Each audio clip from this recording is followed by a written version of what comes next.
Hi, and welcome to the recording of our parent workshop from February 1st around how to support and help your students' literacy skills at home. Tonight, we are really going to be talking about a couple of different pieces of literacy and some easy ways for you to help support this important work at home. We'll be focusing quite a bit on early literacy and those building blocks in kindergarten, first and second grade. We'll be looking at actual reading and then looking at how we can support sight word development. We'll be exploring some intermediate literacy, which in our Spanish Immersion program right now is third and fourth grade.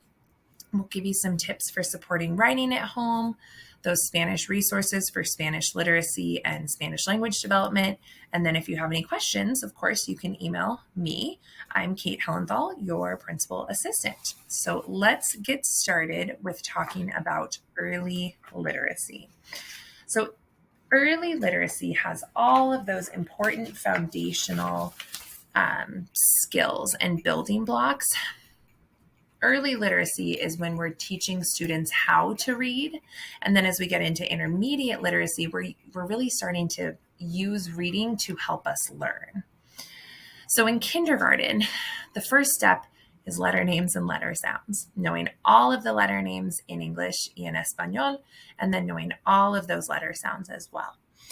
Those are the smallest units in literacy, and so it's critical that students leave kindergarten knowing all those names and sounds. And typically we expect them to know them by the time we hit October or November of their kindergarten year. So that's one area that you can really support us. We can do flashcards with the letter names. We can do alphabet scrambles where you have the letters out of order. A lot of times students will memorize the letters in order, but then if you just show them the visual out of order, they don't know the letter name or the sound. It's important to do it with both capital and lowercase letters as well, because they'll find both of those within a text. We also start looking into blending once we have all of those letter names and sounds. Blending is when we take the individual sounds within a word and blend them together to hear the whole word. So for example, if I had k, a, t, I blend those sounds together, I get cat or the word cat. Blending is what we do when we read words and we're sounding out those words. A tip for at home when you're having kids practice sounding out pretty simple 3-letter words or 3-sound words. When I taught kindergarten, I taught my students to sing their sounds. Sometimes when we say sound it out, they pause between each of the sounds. We can do that with short words that have just a few sounds, but as those words get more complex, you lose the sounds. And so when you sing your sounds, you're not pausing between the sounds. So in the example that I used, k, at, did you see how I paused between them? Singing it would sound cat. We're saying it nice and slow, but we're not pausing between any of those sounds. And then I can say the word cat. Segmenting is another really important skill in kindergarten. Segmenting would be the opposite of blending, where we break apart the sounds that I hear in a word. So if the word is dog, I can segment it into its individual sounds, d, a, g, dog. Segmenting is what we do when we write to be able to spell the words as we hear them. In kindergarten, we also focus a lot on rhyming. We start with just being able to identify words that rhyme, but by the end of the year, we're really expecting students to produce their own rhyming words. This helps with literacy because it helps us, as we get into more complex words, be able to more quickly read those words, because we'll notice the at family or the an family. It also helps us as we're sounding out words that are less familiar to us, because we can chunk them and just notice those parts of the word that we know. And then another important skill in kindergarten that we really focus on is isolating the sounds. So if we say the word cup, I want students to isolate the first sound. So I might have them at home. We could just, pick random objects that you see in the house, such as a cup or a plate, and have them say the first sound. The word is cup. What's the first sound? K, k, k, cup. We also want them to be able to isolate the last sound of the word. Again, using cup, we say cup. The last sound is p, p, p. So we want students to say that. And then finally, we're building to be able to isolate what we call the medial sound or the middle sound. So in that same example, the middle sound is it's the U that we hear in cup. Being able to isolate those different sounds helps in a number of ways. It helps us with our blending as we're reading. It also helps us with our writing as well. So that's kind of where we start in kindergarten, and those are all pieces that you can help us with at home. In first grade, we build on what we learned in kindergarten. So now we know all the letter names and sounds. We're starting to really look at those long and short vowel sounds. We're looking at common word endings and what those word endings mean. So ed can make 3 different sounds: ed, id, or t. I looked, I walked. That's the t sound that you hear in ed. That means that something happened in the past. ing is a really common word ending. So ing being ing, that means that it's currently happening. It's something that we're currently doing. And then we have es at the ends of words to make them plural. Having these common word endings, one, helps us with our reading, because as I'm reading more complex words in first grade, I can cover up that ending, ed, read the root word, and then add the ed to get the whole word. As I'm writing, having these common word endings helps me just write more elaborate, detailed stories. Well, we are also starting to look at more vowel patterns. We're looking at, for example, how AI, when put together, makes the long A sound, or how AY, when put together, either in the middle of a word or at the end of a word, makes that long A sound as well. So we really start to practice those. We're looking at our blends. A blend, consonant blends essentially. Consonant blends would be where we have 2 consonant letters, and they each make their own sound, but we say them really fast as we're sounding out that word, or as we're segmenting it, as we're blending or segmenting. So for example, ST together, we don't say st, we say st, st, just like that. So that's something we can practice as well. It helps us read more fluently. It helps us sound out words faster if we recognize the common consonant blends, and it helps us with our writing, because then we can, like I said, add more details to our writing and write more complex stories. And then in first grade, we're really starting to look at syllabication and chunking words to be able to read them and to write them. So in kindergarten, in terms of syllabication, we can clap out the syllables in a word. You can also just count them out on your fingers.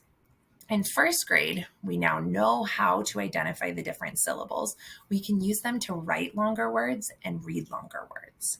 So for example, if I was writing a long word, let's say the word Manhattan, like the island of Manhattan, we could clap out that whole word, Man-hat-ten.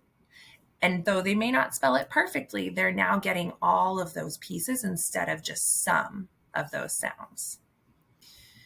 Second grade, just like first grade, builds on what was learned before and becomes more complex. So we've still got that syllabication and chunking of words, but in bigger words.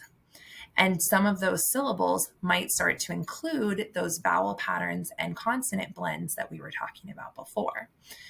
We're also really looking at fluency as we read. So when we talk about fluency, we talk about reading as we speak. We don't read like robots. If I were to read this slide like a robot, I'd say complex vowel patterns.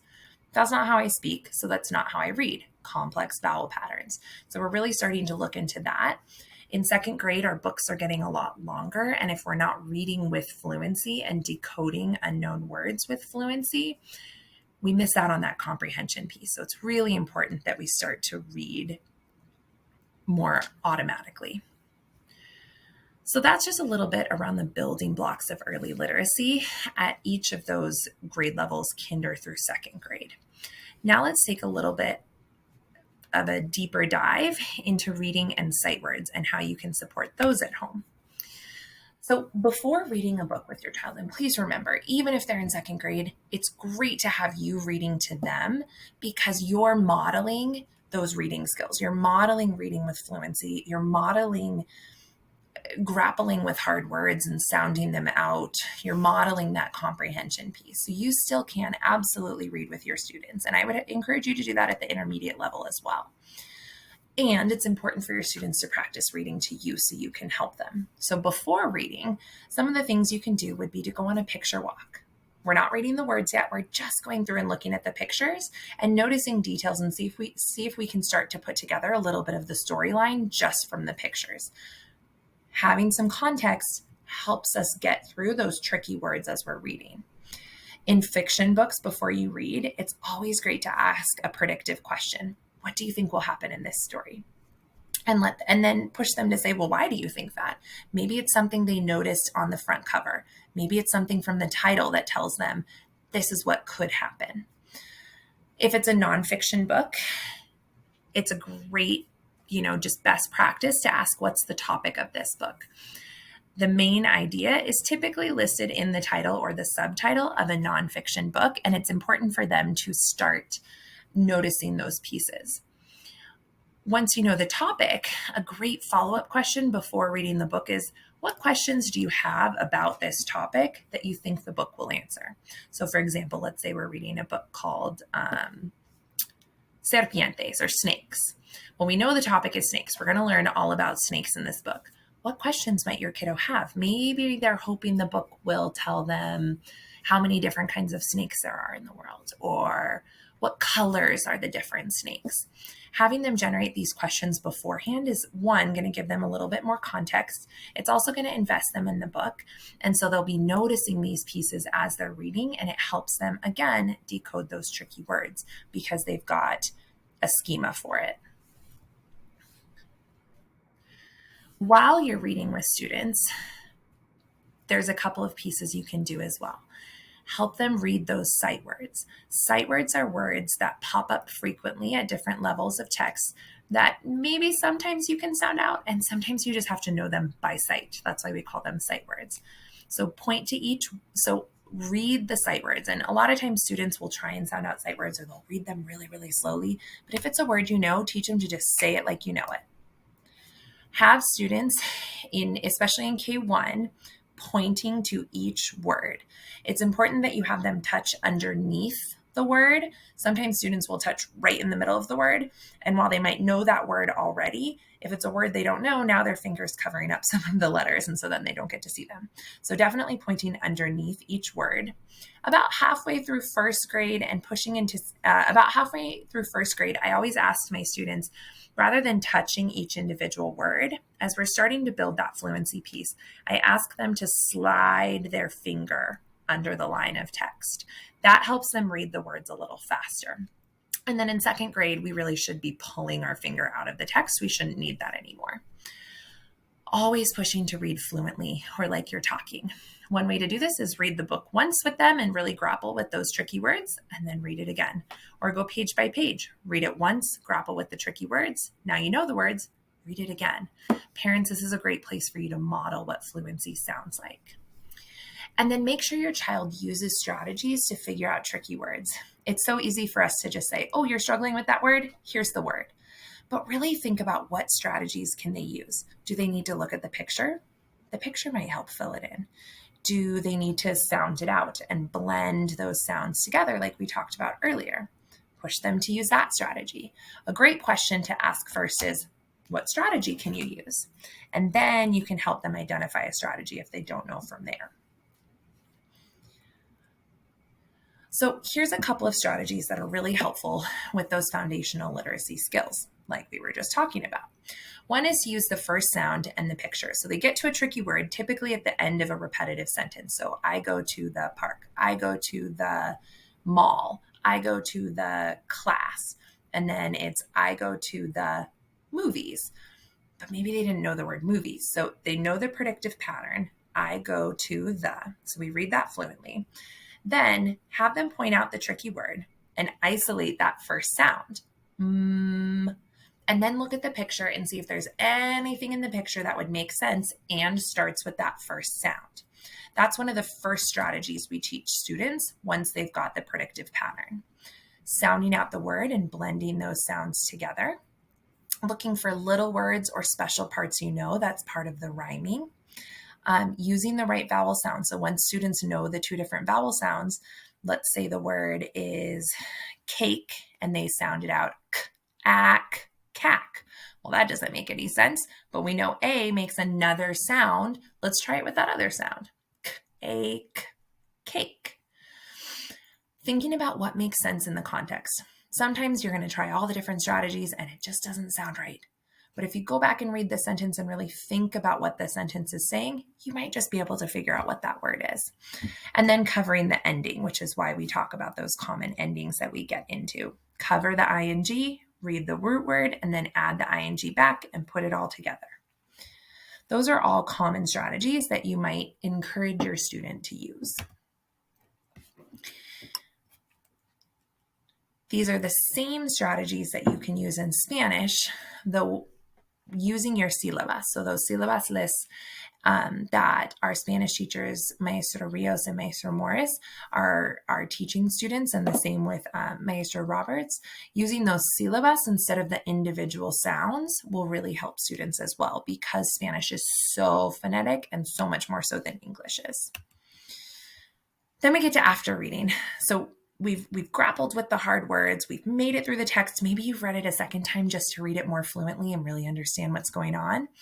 After we read, it's really important to answer some questions as well. So I've got a list here of questions you can ask for fiction or nonfiction books. So for example, you might always ask, what was the story mostly about? And you could do that for fiction or nonfiction.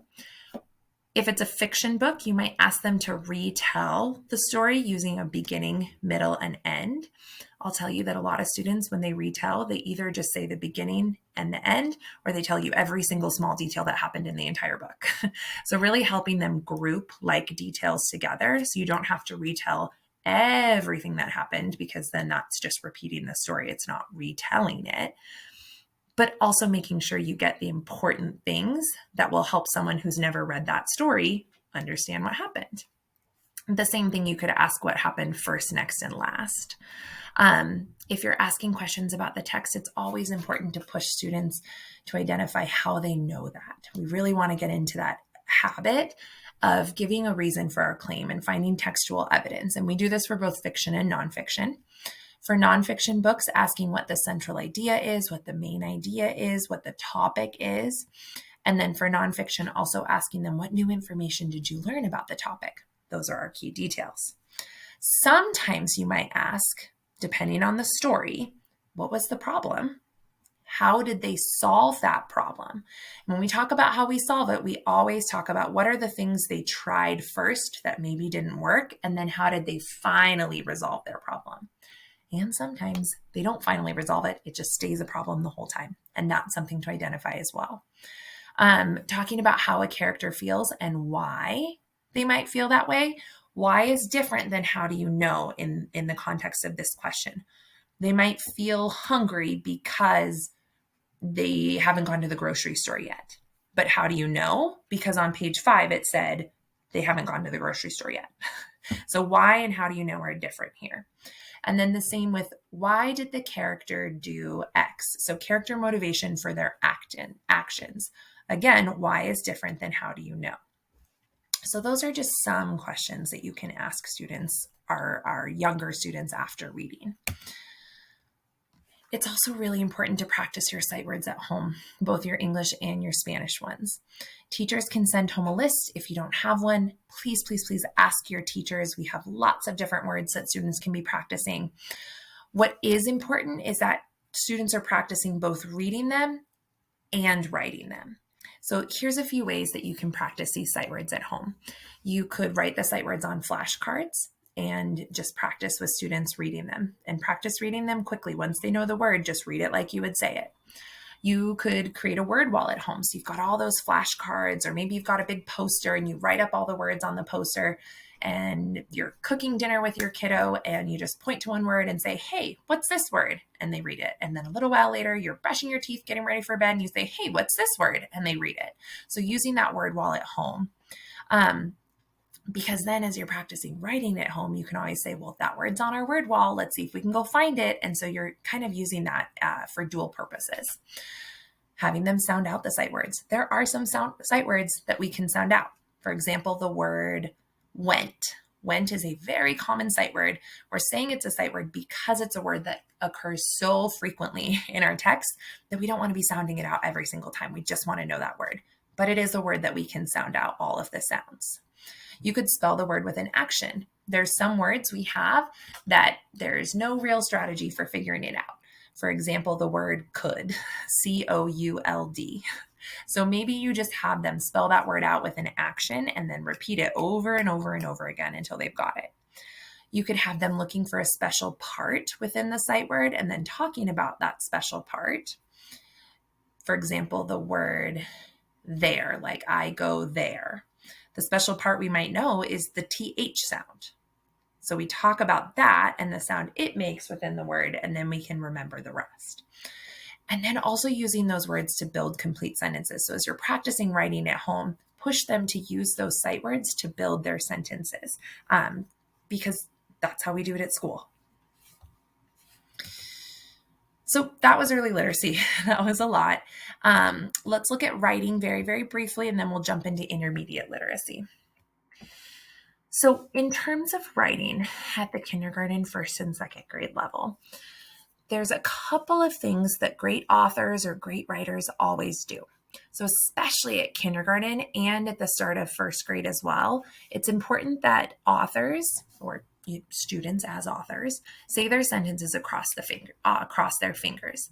So if my sentence is, I went to the park, I'd put up my hand and I'd say each word of my sentence and I'd put up a finger for each word. So I went to the park. That was 5 fingers. And then I'm going to put them down and I'm going to say it again. I typically, as a teacher, had my students say it 4 or 5 times to really get my sentence solidified so I didn't forget. I go to the park. I go to the park. Feels repetitive and redundant. I can promise you it's helpful in the long run. Then I can say, okay, let's write our sentence. What was the first word? They should know. I. Great. Let's start there and go through each word. So it's really, really helpful to say it across your fingers. As we're getting into more complex sentences, less helpful. Great authors always use capital letters correctly. So we're really pushing students to only have capital letters at the start of a sentence for proper nouns, which would be names of people or places or holidays or the days of the week or the month. Where the word I, like as in I am blank, I is always capitalized. And then there may be a few other times where we're using those capital letters, but what's even more so important than just knowing when to use them and using them correctly, we also have to push our students to not use capital letters in the middle of words because we don't use capital letters in the middle of words. And so if you notice that your kiddo is writing the word school and it's the start of their sentence and beautiful, they've got a capital S for the start of that word, then a lowercase c, but then they put in a capital H and then a lowercase o, lowercase l. Please have them erase and redo the H as a lowercase h. We really need to build that habit with our students. We're also using finger spaces between each word. So pushing your student to go back, erase, add in the finger spaces. One way that can help with that is if you draw little lines with spaces between them for where those words could go. Once a student's written a sentence, have them go back and reread their words, touch each word and reread it in their sentence to make sure that it makes sense or that it looks right to them or that they didn't forget a word. Again, I'm having them touch each word though, because sometimes their brain thought they put that word in. So if they just say the sentence, they're thinking it's there, but it's not. So really touch each word and slow down as you're going back and rereading. We always have them draw neat pictures that have labels of what's in their picture. In kinder, those labels might just have the first sound and the last sound. In first grade, we really want those labels to be the full word and as many of the sounds as they can get in there accurately. And speech bubbles, maybe someone's talking. Add that little detail to your picture.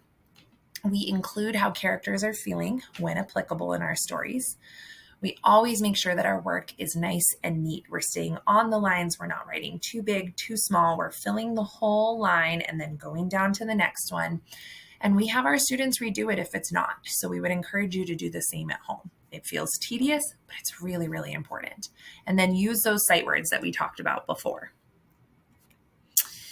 Now we'll get into some intermediate literacy. As I said before, what we were talking about is the learning to read piece. Now we're starting to look at the reading to learn piece. We still do decoding in the intermediate level. It just looks a little bit different. We're really focusing on multisyllabic words and what we can do to solve those. So you could chunk the word, which is to break it into its individual parts and sound out each part. You can cover parts that maybe you already know and just figure out the tricky part and then add it all together. And then we frequently go back and reread, go back and reread. It really helps you get a better context for what's happening in the story, which will help you fill in some of those tricky words. Also at the intermediate level, and we do this in the early literacy level, but it's pushed a lot more in the intermediate level. That's our self-monitoring and our self-correcting. So as I'm going through, I should notice when I make a mistake. And there's a couple of different ways that I might notice that mistake. Does what I said look right for what's on the word?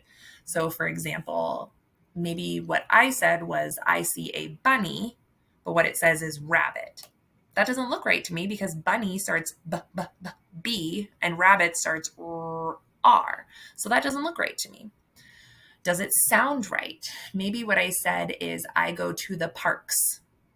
That's the correct word, park, but I added the S at the end, and that just doesn't sound right to me. I could go to the parks, but that's not what's happening in the picture here.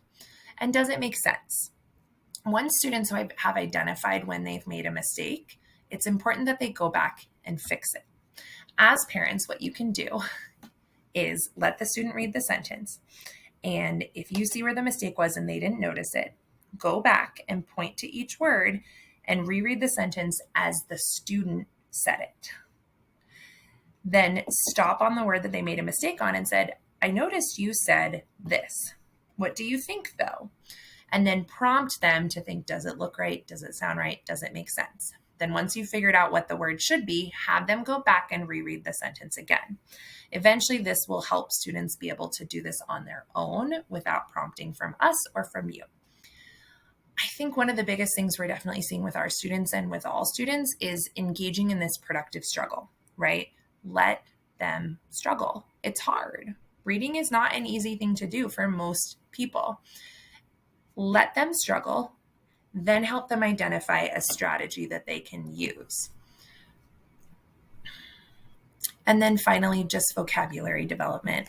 In the later on grades in third and fourth and fifth and further up, there might be a lot of vocabulary that they don't know. And so just as much as you can do to build that at home. So when they learn a new word, add it to your word wall, or help them keep a dictionary at home of new words that they're learning throughout, their fun experiences with the family.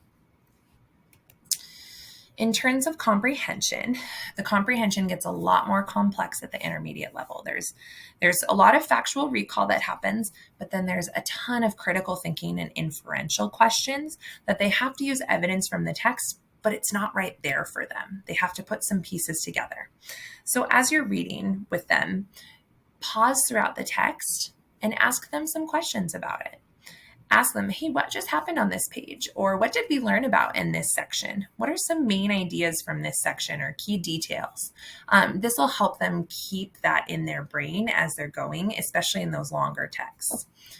Pushing that fluency. Like I said, as things get more complex, if they're not reading the words fluently and decoding quickly, they're going to lose pieces of what's happening in the story. There's sample questions that you can ask, and we have a list of that I will send out with this recording. Have students respond in complete sentences. I know how easy it is for them to just say the piece they want to say in response to your question, but have them go back and make it a complete sentence, because that then helps with their writing as well, and helps with as they're putting together more complex writing pieces. And then always include that text evidence with students. The other thing you can really support at home is writing about reading. So talk about the book and then give them a question and have them write their answer to the question. As they're writing their answer, push responding in complete sentences, push those good mechanics of writing. So capital letters, finger spaces, accurate punctuation, accurate spelling as much as is age appropriate. Talk it out first. There's no harm in you asking the question saying, hey, you're going to write about this, but why don't you tell me some of your ideas for writing about it? And then really using that textual evidence again, even in their writing. So what's their claim, which would be, their thesis statement or their overall answer to the question. And then what's all the evidence that they used in the book that led them to that claim? That should all be included in their writing about reading. So that's kind of what we've got in terms of resources and ideas for supporting literacy at home. If you've got questions about your specific student, reach out to the teacher. They will tell you, hey, I really need you to work on letter names and sounds, or hey, I really need you to work on the student being able to retell the story, or they need sight words, or the teacher knows best. And so I encourage you to reach out to them and ask what specific things you can work on at home. This was just a broad overview of lots of things that could be easy to support at home. Let's talk a little bit about some Spanish resources that you have access to. There's Duolingo, which a lot of the teachers are using. Definitely check in with your teacher if you're not sure if your class is using. This is a popular language platform that can be used at school or at home for people who are at varying levels. And this is also something that parents have used to try and learn more Spanish to support their child's Spanish development as well. In Duolingo, there's varying topics that they'll build your vocabulary around. There's common phrases, travel, restaurants, family vocabulary and words you might need to go shopping, for school, just for people in general, and then common greetings in Spanish. We also have literacycenter.net. This, especially for our younger students, really helps with some of those phonics and phonemic awareness pieces that we talked about early on, but in Spanish. So looking at those capital letters, looking at geometric shapes in math and the different colors, practicing writing the numbers, sounding out and writing words in Spanish. So that's a good resource for you as well. For example, this might be something that they do where they've got the picture and then they're putting, and it'll say the word, and then they put the sounds up of what they hear for that word. There is also the Centro Virtual Cervantes, which has a lot of resources for practice, for learning and practicing vocabulary, for reading books, and just for learning in Spanish in general. This is just an example of what that can look like. And then some of the practice that they might do in Spanish. We also have access to Tumble Books. This is through the Spokane Public Library, which you can access through our Clever login. So every single student who attends school in Spokane Public Schools has a free library card. So you would sign into Clever, you'd look for the icon that says Spokane Public Library. And then once you've logged in there, you can go into their resources and go to Tumble Books. Tumble Books are audio books that have the book on the screen too, and they'll read it aloud to you, and they have them in English and in Spanish books. So that's a really great resource that we all have access to as well. And so that's it. If you have questions for me about literacy in general or ways to practice certain things at home, please do reach out. Again, I'm Kate Hellenthal. If you have questions about your specific student and their sort of literacy journey, please reach out to your child's individual teacher. They would love to share some specific things for you, especially as report cards are coming home. So definitely check in there. Thank you guys so much for joining me, and I will see you next time.